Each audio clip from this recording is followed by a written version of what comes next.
আসসালামু আলাইকুম। কী অবস্থা সবার? এরকম কিউট বোতল থাকলেই তোমরা করে ফেলতে পারবে এই আর্টটা অনেক বেশি সুন্দর। আমি পিন্টারেস্টে এই আর্টটা দেখার পর ভাবলাম ট্রাই করি।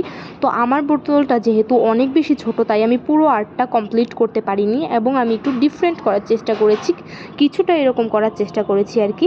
তো এখানে আমি ব্ল্যাক এবং গ্রিন মিক্স করে ডার্ক গ্রিন কালার করে নিয়েছিলাম, তবে বোতলে কেন জানি মনে হচ্ছিল না। তারপর এখানে আমি কিছুটা নিজের বুদ্ধিতে আবার কিছুটা কপি করে এঁকে নিচ্ছিলাম। আমার কাছে আমার সবুজ এবং কালো কালারটা একদমই শেষ হয়ে গিয়েছিল, আর সবুজ কালারটা ছিল, তবে একদম গাঢ় সবুজ কালারটা ছিল না, কেমন জানি একটা পাতলা সবুজ ছিল, তাই আমি পেন্টিংটা ফুটিয়ে তুলতে পারিনি। তবে দেখো তো তোমাদের কাছে এটা কেমন লাগছে। আমি কোনো রকম করে করার চেষ্টা করেছি। দেখো তো এটা ফাইনাল লুকটা। আমি অনেকটাই ফুটিয়ে তোলার চেষ্টা করেছি, তোমরা দেখলেই বুঝতে পারবে, কিন্তু হয়তো ফুটেনি পাতাগুলো। আমি এখানে পাতাও দিয়েছি, লতাও দিয়েছি, আমি জানি কোনোটাই হয়তো বোঝা যাচ্ছে না।